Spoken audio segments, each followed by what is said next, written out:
రాజధాని ప్రాంతం మునక గురైతుంది అని ఎవరైనా అంటే చంద్రబాబు గారికి ఎందుకు అవి తప్పుడు కూతలుగా అనిపించండి. రాజధాని పైన ఆయన అభిప్రాయానికి భిన్నంగా ఎవరైనా మాట్లాడితే ఆయన రెచ్చిపోతున్నాడు, తిడతాడు వాళ్ళను, తన స్థాయిని కూడా మర్చి నోరు పారేసుకుంటున్నారు. నిజంగా ఇది చాలా ఆశ్చర్యంగా కూడా అనిపిస్తుంది నాకు. గతంలో చంద్రబాబు గారు ఇట్లా మాట్లాడిన దాఖలాలు ఉన్నాయని నేను అనుకోవడంలే. మీడియా సమావేశంలో రాజధాని అంశం ప్రస్తావనకు వచ్చినప్పుడు ఆయన ఏమన్నారో ఆయన గెజెట్ పత్రికగా జగన్ గారు విమర్శిస్తుంటారు కదా, అందులో ఏం రాశారో మనం ఒకసారి తెలుసుకుందాం. మీకు మర్యాదగా చెప్తే చెవికి ఎక్కడం లేదు. రాజధాని అమరావతి గురించి మరోసారి తప్పుగా మాట్లాడితే నాలుకలకు తాళాలు వేయాల్సి వస్తుంది. తిన్నింటి వాసాలు లెక్క పెడుతూ అసహ్యమైన రాజకీయాలు చేస్తారా? రాజధానిపై విషం కక్కుతారా? కొంచెం సౌమ్యంగా పాలిష్డ్గా మాట్లాడితే మీకు చెవికి ఎక్కదు. మీకు ఏం చేయాలో అది చేసి చూపించాల్సిందే, రేపు అదే జరుగుతుంది అని జగను ఆ పార్టీ నాయకులపై ముఖ్యమంత్రి చంద్రబాబు నిప్పులు చెరిగారు. వారిని రోగ్ ఎలిఫెంట్స్ అంటే అదుపు తప్పిన ఏనుగులుగా అభివర్ణించారు. భారీ వర్షాలు వరదలకు రాష్ట్రం అతలాకుతలమైతే వైకాపా నేతలు బుద్ధి జ్ఞానం లేకుండా మాట్లాడుతున్నారని మండిపడ్డారు. బాధితులకు కనీసం సాయం చేసేందుకు ముందుకు రాకపోగా కుట్రపూరితంగా బోట్లు విడిచిపెట్టి ప్రకాశం బ్యారేజీని కూల్చాలనుకున్నారని ధ్వజమెత్తారు.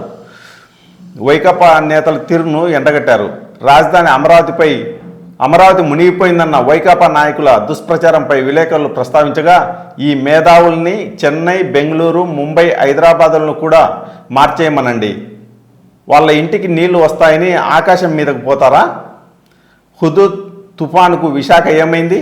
తిరుపతి, నెల్లూరు, కర్నూలులకు వరదలు రాలేదా? ఆ మాటకొస్తే ఏ నగరం సురక్షితం?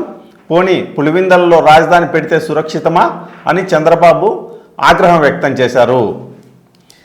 దీన్ని ఎట్లా చూడాలా పురుషోత్తం గారు? ఆయన పాపం చాలా ఆవేశపడుతున్నారు. ఆయన ఆవేశంలో ఏమన్నా న్యాయం ఉందంటారా? అంటే చంద్రబాబు నాయుడు గారు ముఖ్యమంత్రిగా, సీనియర్ పొలిటీషియన్స్గా ఆయన రాజధాని లాంటి గంభీరమైనటువంటి కీలకమైన అంశం పట్ల ఆవేశం, ఆందోళన కాకుండా కొంచెం ఆత్మపరిశీలనతో, కొంచెం సంయమనంతో ఆలోచిస్తే సమస్యకు పరిష్కారం దొరుకుతుంది. ప్రాథమికంగా చంద్రబాబు నాయుడు గారికి ఉన్న ఒక మంచి లక్షణం ఏంటంటే, అభినందించాల్సిన లక్షణం, ఆయన 1 గంట సబ్జెక్టు ఆయన దగ్గర ఉంటే దాన్ని ఒక 10 గంటలు చెప్పగలిగినటువంటి నేర్పరి, సంయమనం, ఓపిక ఉన్న వ్యక్తి. ఓపిక ఉండాలి, నేర్పరి కూడా. 1 గంటలో ఉన్న సబ్జెక్ట్ని 10 గంటలు ఎస్టాబ్లిష్ చేసి చెప్పగలడు. అంత ఓర్పు, నేర్పరి ఉన్నటువంటి చంద్రబాబు గారు రాజధాని పాయింట్ ఆఫ్ వ్యూ వచ్చినప్పుడు తీవ్రంగా ఆగ్రహాన్ని వ్యక్తం చేస్తున్నాడు. దీనికి చాలామంది ఏమనుకుంటున్నారంటే, చంద్రబాబు గారికి అమరావతి అంటే చాలా ఇష్టం కాబట్టి దానికి వ్యతిరేకంగా ఏం రాయినా కోపం అనేది కొంతమంది అంటున్నారు. నేను అట్లా అనుకోవట్లేదు. ఎక్కడో దీనిపైన కొంచెం ఇబ్బంది పడుతున్నాడు. ఏ రకంగా అంటే, వస్తున్న సవాళ్ళని ఆన్సర్ చేయడం, ప్రత్యామ్నాయంగా ఆలోచించడంలో ఎక్కడో కొంత తడబాటు, కొంచెం గందరగోళం ఆయన కూడా అర్థమవుతూ ఉంటుంది జరుగుతున్న పరిణామాలు అని అనిపిస్తుంది నాకు. ఎందుకు అనిపిస్తుంది అంటే, ఇప్పుడు వైఎస్ఆర్ కాంగ్రెస్ పార్టీ ఎంత నిజాయితీగా ఉంది, జగన్మోహన్ రెడ్డి గారు ఎంత ఆలోచిస్తున్నాడు, వైసీపీ నాయకులు ఏం మాట్లాడినారు, వీటి జోలికి నేను వెళ్ళదలుచుకోలేదు. వాళ్ళు రాజకీయ విషయాల జోలికి నేను వెళ్ళట్లేదు. ఇప్పుడు చంద్రబాబు నాయుడు గారు యథాలాపంగా అన్నమాట, కొంతమంది అతి మేధావులు ఇట్లా కొన్ని పదాలు వాడారు. సరే, ఆంధ్రప్రదేశ్లో ఉన్న వాళ్ళు మనలాంటి వాళ్ళని అనే స్థాయి అయింది కాదు, అది పెద్దవాడు అనుకోండి, మనం చిన్నవాళ్ళం. కొంచెం పెద్ద స్థాయిలో ఉండే వాళ్ళని దృష్టిలో పెట్టుకుని మాట్లాడుండొచ్చు. సరే, వాళ్ళు అతి మేధావులు కావచ్చు. కొంత ఇప్పుడు వైఎస్ఆర్ కాంగ్రెస్ పార్టీ రాజకీయ కుట్రతో ఆలోచించుండొచ్చు. వాళ్ళు ఏం చెప్పిన తర్వాత వైసీపీ ఏం బహిరంగ ఏం చెప్పట్లేదు. వాళ్ళు కూడా మునిగిపోతుంది, ఆ నీళ్ళు వచ్చినాయని సాక్షిలో వచ్చింది. అది దాన్ని బట్టి ఆయన కోపం వచ్చి ఉండొచ్చు. అంటే అట్లని కాదు, ఆయన మన మంత్రి నారాయణ గారు ఈ అమరావతిలో రాజధాని నిర్మాణం అనేది అంత మంచిది కాదు అని వరల్డ్ బ్యాంక్ అన్నట్టు పేపర్లో నేను ఆ పాయింట్ ఏంటంటే హైలైట్ అయింది కాబట్టి కోపం వచ్చింది. అది కూడా ఉండొచ్చు. బేసిక్ పాయింట్ ఏంటంటే, ఇప్పుడు వైఎస్ఆర్ కాంగ్రెస్ పార్టీ వాళ్ళు చేసిన దాంట్లో ఆయన ఆన్సర్ వాళ్ళ స్థాయి లేదని ఆయన అనుకోవచ్చు. కుట్ర కోణాలు ఉండొచ్చు. మనలాంటి వాళ్ళకి అల్పంగా ఆలోచించుండొచ్చు. అదే శివరామకృష్ణన్ కూడా సరిగ్గా ఆలోచించకపోయి ఉండొచ్చు. ఈ దేశంలోనే ఉండొచ్చు. బట్ ప్రపంచ బ్యాంకు పట్ల మీకు అలాంటి అభిప్రాయం లేదు కదా. అవును, ఎవరికన్నా ప్రపంచ బ్యాంక్ మీద భిన్న అభిప్రాయాలు ఉన్నాయేమో కానీ ఆయనకి లేదు. ప్రపంచ బ్యాంక్ ఆంధ్రప్రదేశ్లో సంస్కరణలు తీసుకొచ్చిన మొదట వ్యక్తి ఆయనగానే, మన్మోహన్ సింగ్ గారు దేశంలో, రాష్ట్రంలో. అవును, ఆ సందర్భంగా చంద్రబాబు గారికి చెప్పదలుచుకున్న పాయింట్ ఏంది ఆలోచించాల్సింది. ఇప్పుడు ప్రపంచ బ్యాంకు ఏదో చెప్పినట్టుగా నారాయణ గారు చెప్పారు, మనకు కూడా తెలియదు. ఇప్పుడు చంద్రబాబు నాయుడు గారు ఆ కాన్సెప్ట్ ఉన్నప్పుడు ప్రపంచ బ్యాంకు ఏదన్నా కొంత ఇక్కడ కరెక్ట్ కాదని ఆయన భాషలో చెప్పాలంటే ఇది పనికిరాదన్నట్టు అన్నాడు నారాయణ. మనం ఆ పదాలు వాడదలుచుకుని సూటబుల్ కాదంటున్నాం. ఆయన పదాలను వాడుకున్నా ఆడ ఎందుకు అలా అని చెప్పింది ప్రపంచ బ్యాంకు. ఏదో 1, 2, 3, 4 వాళ్ళు స్టడీ చేసి వెళ్ళారు కదా లోన్ ఇవ్వడం కోసం. ఈ 4-5 పాయింట్లు చెప్పుంటారు, ఈ పాయింట్ అప్పుడు సరికాదని. అప్పటికి ఆన్సర్ చేయని తప్పే ఉంది. ఇది ప్రపంచ బ్యాంకు లాంటి సమస్యలు ఇట్లాంటి అనుమానాలు వ్యక్తం చేస్తే ఈ అనుమానం అంటే ఇది పరిష్కారం. అంటే అందులో ఇంకోటి కూడా ఉంది ట్విస్ట్. ప్రపంచ బ్యాంకు అట్లా చెప్పడం వెనుక వైసీపీ ఫిర్యాదులు ఉన్నాయి, ప్రపంచ బ్యాంకు అట్లా తప్పుడు ఫిర్యాదులు చేసినారు అనేది మళ్ళీ వీళ్ళు మాట్లాడేది. ఓకే, దానికి కూడా మనం మాట్లాడుతున్న ప్రపంచ బ్యాంక్ జనరల్గా ప్రపంచంలో ఏ దేశం మాట వినే బ్యాంక్ అది ప్రపంచ దేశాలని అజమాయిష్ చేసేది. జగన్మోహన్ రెడ్డి గారి పార్టీ ఏదైనా రిపోర్ట్ ఇచ్చేస్తే గుడ్డిగా వాళ్ళు సొంత స్టడీ చేస్తారు. ఏదైనా మేనేజ్ చేయదలుచుకుంటే మీకన్నా గనులు ఎవరు ఉన్నారు? జగన్మోహన్ రెడ్డికి రాష్ట్రంలోని వ్యవస్థల్ని చేయలేడు, అది ప్రపంచంలో ఏం చేస్తారులే కానీ కాదు వల్ల కాదు కూడా. పాయింట్ ఎవరి వల్ల కాదు, భారతదేశంలోనే కాదు ప్రపంచ బ్యాంకుని మేనేజ్ చేయడం. నా పాయింట్ ఏంటంటే ప్రపంచ బ్యాంకు కొన్ని అబ్జర్వేషన్స్ ఏదో చెప్పినట్టుంది. ఆ అబ్జర్వేషన్స్ అన్ని ముందు పెట్టి ఇట్లాంటి అనుమానాలు ఉన్నాయి, వీటికి ఇది పరిష్కారం అని సావధానంగా చెప్పడం మంచిది చంద్రబాబు నాయుడు గారు. మీరు నమ్ముతున్నారు కదా గట్టిగా, అది మేము ఎంచుకున్న మార్గం కరెక్ట్ అని మీరు నమ్ముతున్నప్పుడు వాటిని పదే చెప్పండి. రాజకీయాల్లో అంత మీకు టైం లేదా మంత్రిని చెప్పండి, మంత్రి టైం లేదా ఒక ఆఫీసర్ ఉంటాడు, సిఆర్డీఏకి ఒక కమిషన్ ఉంటారు, ఇది వస్తున్న అలిగేషన్స్, ఇది పరిష్కారం అని చెప్పుతూ పోవడం తప్ప ఇంకో పరిష్కారం లేదు. First point. ఇక్కడ చంద్రబాబు నాయుడు గారు దృష్టిలో పెట్టుకోవాల్సింది రాజధాని చుట్టూ 2 పాయింట్లు ఉన్నాయి. ఒకటి, రాజధాని కార్యాలయాలు ఒక చోట ఉండాలా, 3 చోట్ల ఉండాలన్నా. 2, ఎలాంటి నగరం ఉండాలని. ఫస్ట్ పాయింట్ సమస్య పరిష్కారం అయిపోయింది. అంటే పరిష్కారం నాకు ఇష్టం లేకపోవచ్చు, మీకు ఇష్టం లేకపోవచ్చు. 3 చోట్ల రాజధాని కార్యాలయాలు ఉండాలనే దాని పట్ల ప్రజలు మ్యాండేట్ చేసినట్టుగా లెక్క. అది అజెండా కాకపోయినా మీరు ఎన్నికల్లో చెప్పినారు సింగిల్గా అమరావతిలో ఉంటుందని. ఒక మ్యాండేటరీ మీకు వచ్చింది. ఒక అదృష్టం ఏంటంటే కర్నూలులో ఉండాలి, అవన్నీ లేకుండా కర్నూలులో కూడా హైకోర్టు ఇవ్వలేను, బెంచ్ ఇస్తానంటే కూడా కర్నూలులో కూడా 11 ఇచ్చారు 12కి. కాబట్టి మీ క్లియర్ మ్యాండేట్స్ వచ్చేసిన తర్వాత మీరు రాజధానిలో ఉన్న కీలక కార్యాలయాలు విజయవాడలోనూ అమరావతిలో పెట్టుకునే స్వేచ్ఛ మీకు వచ్చేసింది. దీన్ని క్వశ్చన్ చేసే హక్కు ఇప్పుడు రాష్ట్రంలో ఎవరికి లేదు. అలాంటి దాన్ని బట్టి మీరు వెళ్ళిపోవచ్చు. ఒక రాజధాని విషయంలో ఒక క్లారిటీ వచ్చేసింది, రాజకీయంగా మీకు ఏకాభిప్రాయం వచ్చినట్టు లెక్క. ఇక రెండోది నగరం. నగరం వేరు, రాజధాని వేరు. రాజధాని మీరు ఎక్కడైనా పెట్టుకోవచ్చు, విజయవాడలో పెట్టుకోవచ్చు, గుంటూరులో పెట్టుకోవచ్చు, అమరావతిలో పెట్టుకోవచ్చు, మంగళగిరిలో పెట్టుకోవచ్చు, మీకు ఆ స్వేచ్ఛ ఉంది.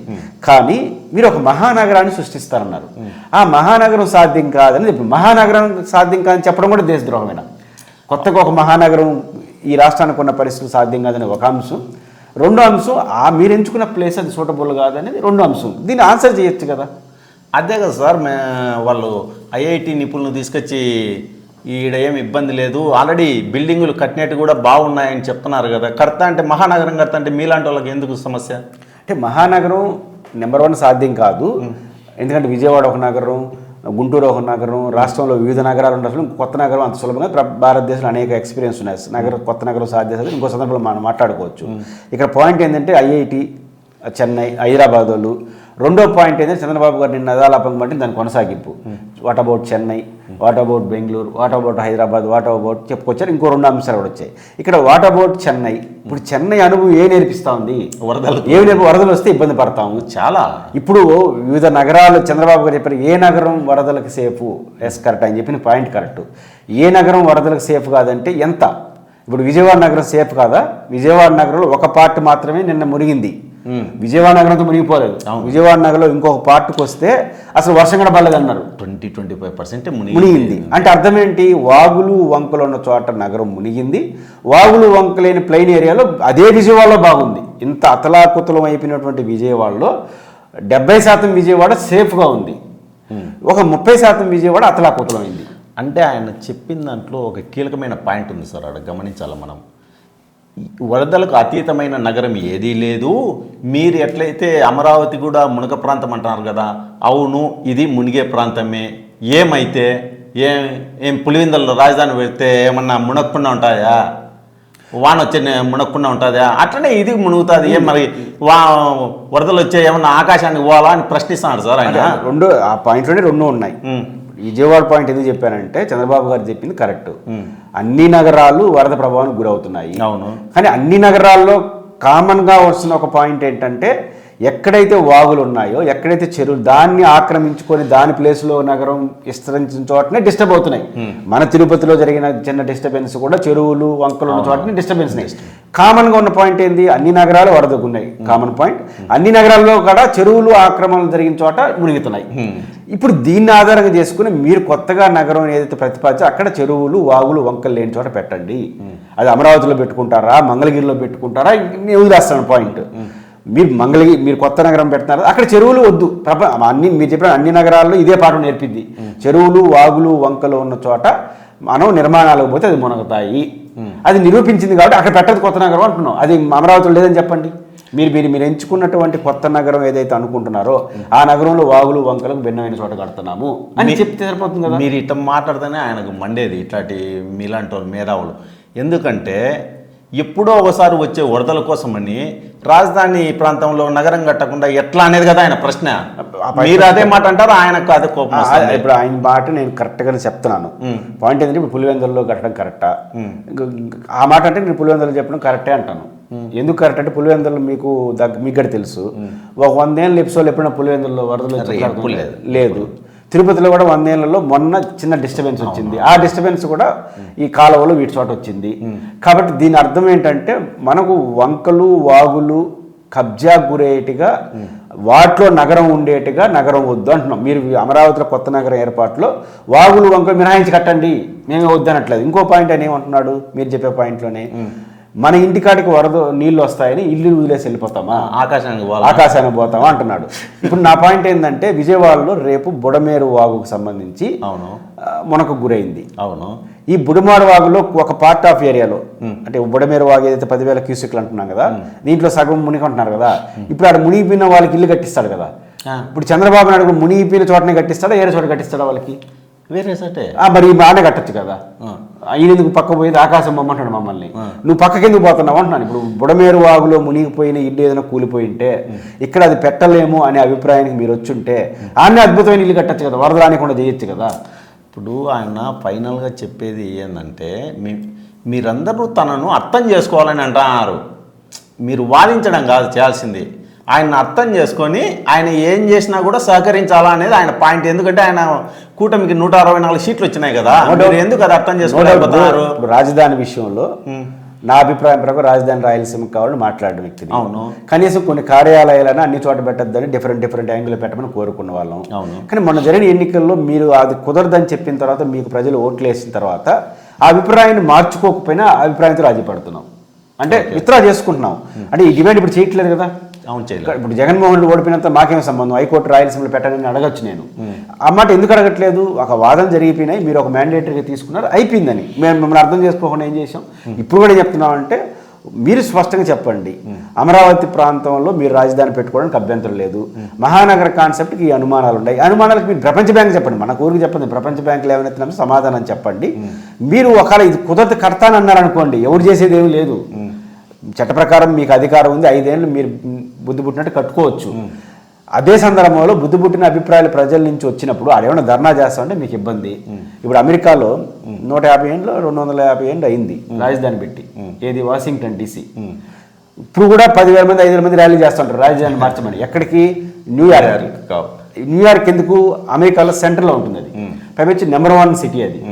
కాబట్టి న్యూయార్క్ మార్చమని. అమెరికాలో అయిపోయింది, ఏమేమి కాలంలో ఉండదు తెలుసా, ఐక్యరాజ్య సమితి, ప్రపంచ బ్యాంకు, IMF, WTO అన్నీ కూడా ఐక్యరాజ్య సమితితో సహా వాషింగ్టన్ DCలో ఉన్నాయి. అదే దేశ రాజధాని 150 ఏళ్ళు అయిపోయింది. సివిల్ ఎయిడ్ సొసైటీ వాళ్ళు ఇప్పుడు కూడా రాజధాని మార్చమని చెప్పి ఎవరిన అధికారం ఎవరిన అభిప్రాయం చెప్తే వాళ్ళ అభిప్రాయంగా వదిలేయండి. ఎవరు కోర్టులకు వెళ్ళలేదు, ధర్నాలు చేయట్లేదు, ఏమీ చేయట్లేదు, అభిప్రాయాలు చెప్తున్నారు. అభిప్రాయాలకు బాధపడాల్సిన అవసరం లేదు, భయపడాల్సిన అవసరం లేదు. మీరు ఇది సాధ్యమని చెప్పండి, మేము చెప్పమండి, మేము ఎట్లా కడతారంటే కట్టండి, చరిత్రలో ఏం జరుగుతుందో జరుగుతుంది. అట్లాగా సార్, ఆయన సమస్య ఏంటంటే ఆయన దేవతలు యజ్ఞాలు చేసుకుంటుంటే రాక్షసులు వచ్చి ఏదో విఘ్నాలు కలిగించడం అన్నట్టు అయిపోయింది ఇట్లాంటి విమర్శలు. అందుకు ఆయన కోపం వస్తుంది. ఆ ఆయన కోపాన్ని మీరు పరిగణలోకి తీసుకోవడంలే, అర్థం చేసుకోవడం లేదు. ఇప్పుడు ఎవరు యజ్ఞాన్ని ఆటంకం కలిగించట్లేదు. జగన్మోహన్ రెడ్డి తరపున నేను మాట్లాడదలుచుకోలేదు, కానీ జగన్మోహన్ రెడ్డి అసలు ఏమీ చెప్పడు, అభిప్రాయం చెప్పేసి గమ్మున ఇంట్లో కూర్చుంటున్నాడు రాజధాని పైన, కోర్టుకి వెళ్ళట్లేదు. యజ్ఞం పైన రాళ్ళు వేయడం అంటే అర్థం ఏంటి? కోర్టుకి వెళ్ళాలని డిస్టర్బ్ చేయాలి, లేదా పోయి ఆడ జరుగుతున్న దాన్ని నిరసనలను తెలియజేయాలి. కోర్టులకు వెళ్ళట్లేదు, దీని భిన్నాభిప్రాయాలు ఉండేవాళ్ళు ఆడొచ్చి ధర్నాలు చేయట్లేదు, అభిప్రాయం చెప్పి గమ్మున కూర్చుంటున్నారు. మీరు దాన్ని కాదని నిరూపించేసి 5 ఏళ్ళు కట్టండి. అదే కదా సమస్య. మీరు గమ్మున ఎందుకు కూర్చునేది? మీరు రాళ్ళు ఎత్తారు, గమ్మున కూర్చుని రాళ్ళు ఎట్లా విమర్శలు చేసి ఆడ మునగ ప్రాంతంలో కడుతున్నామంటారు, మీరు గమ్మున ఇంట్లో కూర్చుంటారు. ఆయనకు ఎంత బాధ, వాళ్ళు మీరు చేసే పనుల వల్ల ఆడ ప్రపంచ బ్యాంక్ వాళ్ళు రుణం ఇవ్వకపోతే ఎవడు మళ్ళా? ప్రపంచ బ్యాంక్ రుణం ఇవ్వడానికి వాళ్ళు ఇచ్చిన సపోర్టివ్ డాక్యుమెంట్ లేకపోవడం కారణం ఏంటచ్చు. ఆయన స్వేచ్ఛగా కట్టుకోవచ్చు, కట్టి మీరందరూ నోర్లు మూయించేసి అని చెప్పి తాళం వేయాలని 29 ఎన్నికల్లో ఇది పరిష్కారం నిరూపించేసి 29 ఎన్నికలు బండి మీరు చెప్పినట్టు ప్రజలు వాళ్ళు శాశ్వతం తాళం వేస్తారు. ఓకే, ఈ రాజధాని అంశంపై చంద్రబాబు కోపానికి కారణమైంది. నోరు మూసుకుంటారా లేకుంటే మూసుకోరా? నోరు మూసుకోకపోతే ఆయన ఏం చేస్తారు? అవన్నీ కాలమే తేల్చాల్సి ఉంది.